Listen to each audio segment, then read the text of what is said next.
Julian Hilton, and my favorite video game is Ark Survival Evolved. It's a game where you are basically a caveman with your friends, and you make spears and huts and hunt dinosaurs and kill dinosaurs and ride dinosaurs and tame dinosaurs. It's great fun. But that's not what this presentation is about.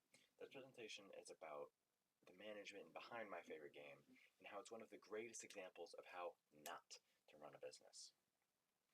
Ark has sold 76 million copies worldwide and is one of the most popular games of the 21st century and has a very devoted fan base. People have spent a lot of money on this game, and there's a lot of people who are very devoted to it. The game was developed by a studio called Studio Wildcard, and Studio Wildcard is owned by a mother company, a Chinese company called Snail Games. In 2020, Snail Games promised a sequel to the game. They promised Ark 2. It was going to be brand new, lots of new stuff, very, very, very different, way higher budget, lots of cool things. And then in 2022, when it was supposed to arrive, they released a delay and another trailer. The fan base was disappointed, but delays happen, you know. And then 2024 comes around. It was supposed to be released again. And then, well, we get another delay. And then now, the earliest we can possibly hope for the game is 2027. But there's been rumors that the company has fallen apart too much, and the budget has been cut, and it may never come out. Now, the CEO of Snail Games is a Chinese man named Shi Hai. Shi Hai is trying to become his very own Chinese version of Elon Musk, and he decided that on top of owning this tech company, he's going to start an electric vehicles company. And this is a very expensive endeavor.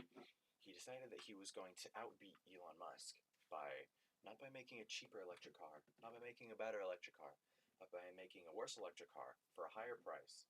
But the way he was going to sell it is by having an integrated gaming PC in the car. Great idea. Play video games while you're driving. The company failed, only after costing $100 million to start up. And Shi Hai got this money from the development of Ark, and that's why the game has been suffering.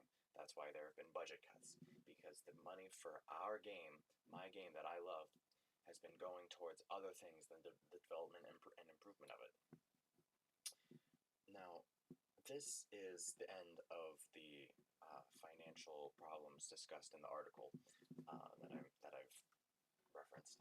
But on top of that, Snail Games also released a free upgrade. Well, they promised a free upgrade for Ark Survival Evolved. It was supposed to have better graphics, new dinosaurs, more features, just a small upgrade that looks better and was supposed to be free. But this was also delayed. And then, on top of that, it wasn't free. It cost $40. And the company has been lying to their customers, milking their customers for money. And Shi Hai, on top of that, now this is the end of the financial issues, which is what this presentation is about. But Shi Hai has also had multiple lawsuits over wrongful termination and racism in the workplace. Apparently, he is derogatory and rude towards anybody who isn't Chinese, which is not a good way to run a business. Now, our textbook talks about how leadership is a responsibility, how leaders serve. Authority is a tool to be wielded to make the machine move as one, to help everybody work together. But Shi Hai is exactly the kind of leader that the book warns us about. Greedy for money, uses leadership and power improperly. And the textbook that we have is important, but the Bible is really the most important book to compare our lives to. The Bible teaches, let your yes be yes, and your no, no. Snail Games has promised things and lied about things that they couldn't deliver on multiple times. And the Bible tells us to treat one another with kindness. This means not being racist to somebody who isn't Chinese. Unfortunately, now, Ark is a shadow of its former self. Many fans have left the game, including myself, because of how Shi Hai's actions and thus Snail Games' laws and how they run the studio has affected the game. It's really unfortunate, but Snail Games put maximizing financial profit over satisfying customers. And its current state reflects that. Thank you.